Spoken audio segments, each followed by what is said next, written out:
Bukod sa legal action na gagawin ng Office of the Solicitor General laban kay Bamban Tarlac Mayor Alice Guo, posibleng magsampa rin ng reklamo ang Commission on Elections dahil yan sa posibleng pagsisinungaling ni Guo sa kanyang Certificate of Candidacy nung tumakbo siyang mayor.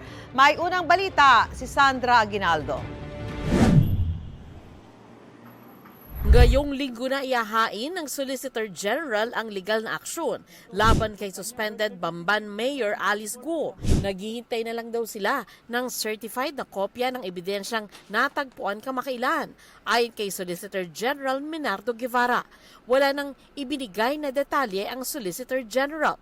Ayon sa Bureau of Immigration, batay sa kanilang record, nasa Pilipinas pa ang alkalde, gayon din ang 17 iba pa na kasama sa Immigration Lookout Bulletin Order kaugnay sa Pogo sa Bamban Tarlac. Wala pang attempts of departure. Ang most recent natin was last Saturday, yung nahuli na si Zhang Ji in Davao na nag-attempt po na umalis but was arrested. Ayon sa Commission on Elections, mula sa Ombudsman at Office of the Solicitor General, pag-aaralan din ng COMELEC ang pagsasampa ng kasong paglabag sa Omnibus Election Code dahil yan sa posible umanong pagsisinungaling sa filing ng Certificate of Candidacy o COC nung tumakbo siyang mayor. Kakausapin natin ang law department natin upang opisyal na ibigay ang instruksyon na pag-aralan na yung mismong kaso, yung mismong mga lumalabas ng mga ebidensya at yung mismong initial findings ng Senado. Napakaganda rin talaga na mahintay namin yung mismong report ng committee ng ating Senado. At kung maghahain ng COC si Guo para sa eleksyon 2025, pwede itong questionin sa COMELEC ng mga tutol sa kandidatura niya. At gagawin po yan ang promise po ng Commission and Bank, lahat ng maisasampang kaso, i-resolve sa division level by October. At kung sakaling magpa-file na motion for reconsideration, i-resolve po lahat yan by November.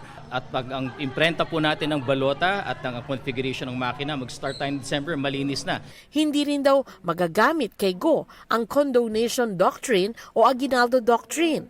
Doktrina kung saan kapag nahalal ka muli sa pwesto, parang pinatawad ka na din sa naunang kasalanan mo. Inabandona na raw kasi ito ng Korte Suprema.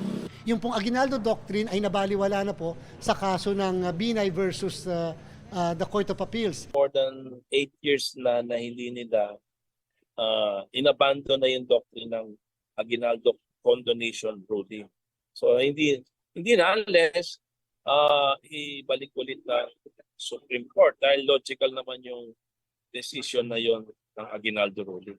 Ultimately, para sa akin, it will be the people of Bamban who will speak whether or not qualified si Mayor Alice na mag-lead sa kanila.